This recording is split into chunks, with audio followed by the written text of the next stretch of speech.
Subscribe करें और bell दबाएं ताकि कोई खबर रह न जाए। डॉक्टर साहब आपसे ही सवाल था। जी डॉक्टर साहब हो गए, आपस में बात कर ले बहुत दिनों से नहीं हुई आप लोग बातें कर ले आपस में। चले आमिर साहब जवाब दीजिएगा, सवाल मेरा आपसे ही था।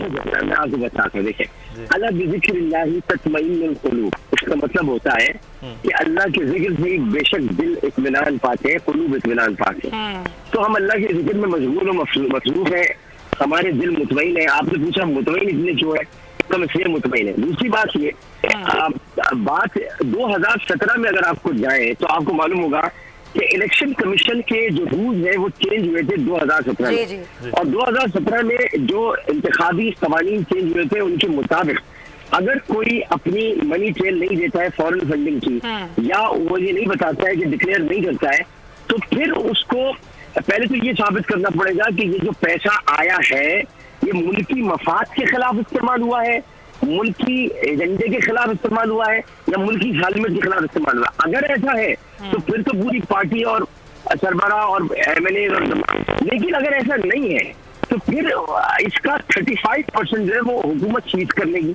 ऐसे कि आपने बताया नहीं था।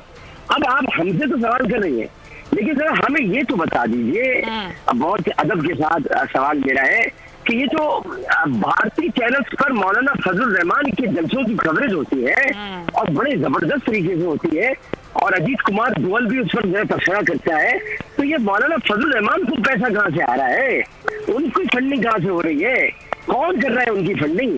तो इसलिए हमने कहा, और खान साहब ने तो वाज़ेह तौर पर कह दिया है कि इसको पब्लिक कर दें, पब्लिक कर दें।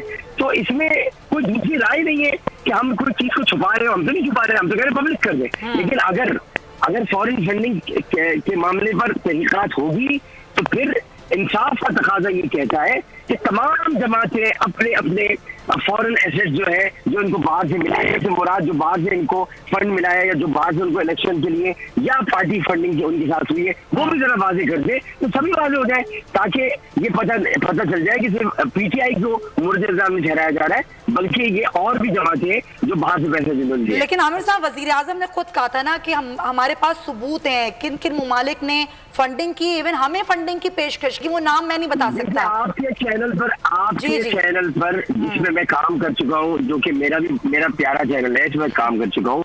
देखिए ये इसी चैनल पर जनाब सनी इब्राहिम साहब थे और उनके साथ हमारा दोस्त जो अभी माशाल्लाह बहुत बुलंदियों पे जा रहा है, इन दोनों ने इंटरव्यू लिया था।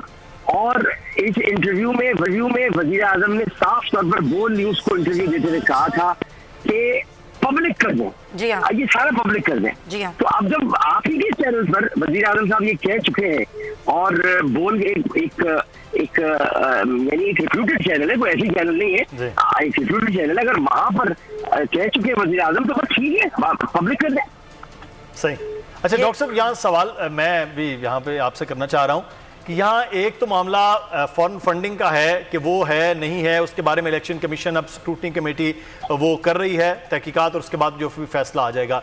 डॉक्टर साहब, आपको याद होगा कि जब ये इमरान खान साहब के खिलाफ केस लेकर गए थे हनीफ अब्बासी साहब, वही अकबर एस बाबर साहब की वो पूरी पिटीशन थी जिन्होंने वो सुप्रीम कोर्ट में ले गए थे।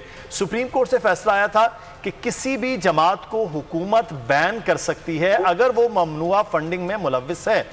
तो ये अब फैसला मुदस्सिर भाई एक आपसे खता खिलाना चाहता हूँ, उसमें ये नहीं था, उसमें था ममनुआ फंडिंग अगर मुल्की सालमियत के खिलाफ इस्तेमाल। जी बिल्कुल सही, ये एक जुमला निकल गया। ठीक है, मुल्की सालमियत के खिलाफ क्या इस्तेमाल किया हमने, क्या हुआ है? मुल्की सालमियत के खिलाफ, मुल्की सालमियत के खिलाफ इसी चैनल पर आमिर लियाकत ने बैठकर एक दिन मुल्की सालमियत के खिलाफ ये बात कही गई थी, आलू गोश्त वहाँ भी पकता है, आलू गोश्त यहाँ भी पकता है, सब्जी वहाँ भी पकती है, सब्जी यहाँ भी पकती है, एक शरत ही तो है बीच में, तो शरत को खत्म करना है। तो मुल्की सालमियत के खिलाफ ये बात क्यों होती है? मुल्की सालमियत बात क्यों होती है कि जमीयत उलमा हिंद और जमीयत उलमा इस्लाम पाकिस्तान एक ही है, इनमें कोई फर्क नहीं है। और जमीयत उलमा हिंद भारत में अजीत कुमार डोल चला रहा है, दुनिया जानती है। तो ये है मुल्की सालमियत के खिलाफ। इमरान खान या तहरीक इंसाफ मुल्की सालमियत के खिलाफ नहीं है, बिल्कुल ठीक है। मैं यही सवाल जी डॉक्टर साहब, मेरा यही सवाल कि अगर आपकी इस वक्त हुकूमत है तो अगर किसी अजीत डोवल के जरिए या किसी और मुल्क के जरिए मुल्की के खिलाफ कोई जमात फंड्स ले रही है या उस फंड्स के साथ काम कर रही है, तो सर इस वक्त आपकी हुकूमत है तो ये हुकूमत उनके खिलाफ कार्रवाई करके उस जमात को बैन कर सकती है। ये हुकूमत के इख्तियार में है, सुप्रीम कोर्ट के उस ऑर्डर्स के, उस फैसले के मुताबिक। तो सर आप हिम्मत करें, फैसला पूरी तरह से कर दें। जी देखिए, बैन जो करना है ना, बैन, बिल्कुल आपने मुदस्सिर भाई अच्छा सवाल किया। बैन जो करना है वो चूंकि ये इलेक्शन प्रोसेस से गुजर कर आई है जमातें, तो बैन करने का काम इलेक्शन कमीशन का, हमारा नहीं है। इलेक्शन कमीशन फैसला करेगा कि किसको बैन करना है, किसको नहीं करना, सुप्रीम कोर्ट के फैसले। नहीं आमिर याकर साहब, थोड़ी मैं भी तस्दीक कर दूं, कुंवर दिलशाद साहब से गुफ्तगू हुई, उन्होंने कहा टेक्निकली इलेक्शन कमीशन के पास ये इख्तियार नहीं है, ये इख्तियार वफाकी हुकूमत के पास है। कुंवर दिलशाद साहब तो बहुत सीनियर आदमी, बिल्कुल सही कहा उन्होंने, लेकिन इलेक्शन कमीशन के पास इख्तियार की बात नहीं करा आपने, मेरा जुमला नहीं सुना। सुप्रीम कोर्ट के फैसले की रोशनी में इलेक्शन कमीशन सुप्रीम कोर्ट जाएगी और कहेगी कि भाई ये जमातें हैं जिनके बारे में ऐसा पता चला। अब सुप्रीम कोर्ट क्या फैसला करती है? सुप्रीम कोर्ट हिदायत जारी करेगी गवर्नमेंट को, और हिदायत से मुराद है कि सुप्रीम कोर्ट एडवाइस करेगी गवर्नमेंट को। सारे सबूत दे दिए वैसे इलेक्शन कमीशन को तहरीक इंसाफ ने। जी अल्हम्दुलिल्लाह, जब तो आपने हमसे पूछा मुतमईन क्यों, इसलिए तो मुतमईन है हम। मैं घुमा के पूछना चाह रही हूँ आमिर भाई आपसे कि आप बताएं मुझे। सब्सक्राइब करें और बेल दबाएं ताकि कोई खबर रह न जाए।